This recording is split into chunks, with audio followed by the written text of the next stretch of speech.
Yeah, g'day everybody. How you going there? It's Farmer Wade here for Billboard Battalion. We're coming to you live tonight for our interview.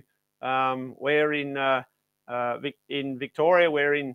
I'm in actually Cayuga, and our guest tonight is going to be Mark Mack, who's running for the federal seat of Indi. He's running as an independent, and Mark comes from over near Wangaratta across there.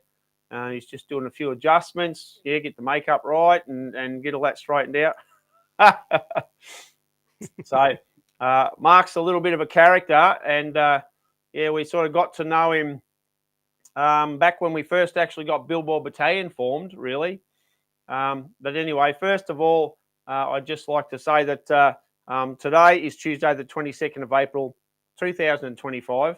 This is part of the Billboard Battalion series that we're doing coming up to the 2025 election in Australia here, the federal election, which will be held on the actual election day is the 3rd of May, 2025. But the early voting centres have opened. I think it was today, in fact. So, yep. So Mark's another one of our top candidates and people who are involved in the political situation here. That we're very, very privileged to have come along, as we have with all the rest of our guests. So I just like to just say g'day, Mark, and how you going there, and a little bit of an intro from yourself, mate. Yeah, going really well. So good to see you again, Wade. Fully support your work. Yeah, it's been going really well. It is the first day of pre-polls. I've been in Wangaratta and Benalla. Real big rush in the morning. I think everyone with anxiety ran to the poll at like 9 a.m. this morning because it was chockers.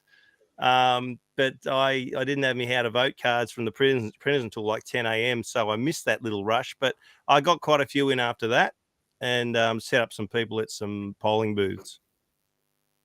Excellent, mate. Well done. So yeah, there was, I've heard I've spoken to a few other candidates today who have said the same thing. There's quite a lineup turning up early the minute that the polling booths have opened. So what do you put that down to?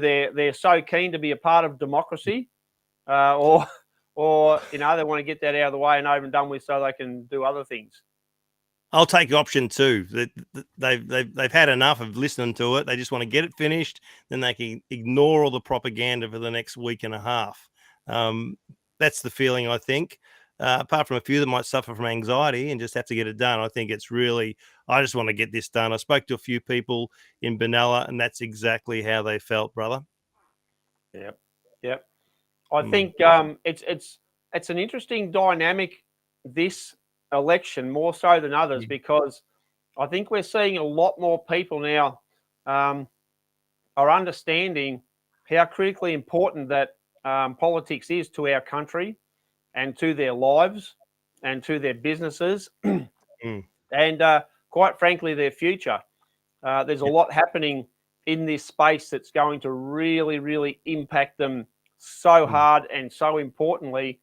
Are you picking that up, that more and more people are very, very worried about what the politicians today, and I say that with keeping in mind your opponent at the minute, good old Helen Haynes there. That I don't mean good. I mean that was anyway.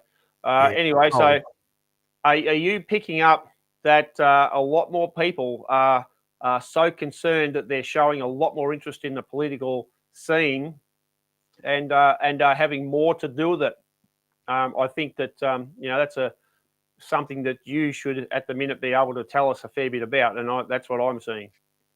Yes, that's exactly what I'm seeing. People are scared, they're concerned, some are terrified with the way that Failbo has just guillotined his rubbish policies through without any debate, without any democracy whatsoever, impinging on all of our rights. I'm running on a campaign of freedom to choose, speak and live, because people feel like their right to even live right now is being impinged upon. And they're quite frankly terrified. They feel like we've got terrorists in government. And I know that might sound extreme, but we saw what happened with the COVID period. And I think it's just continuing. with this kind of quasi-communist rule. I call it the communist coup of the uni parties. So I might just interrupt there for a second, Mark. For people who might be watching us on YouTube, so I think that we might some interviews that we do are okay by the let's just say standards, I suppose, and others we've got candidates who are very, very seriously committed to telling the truth and telling it as it is.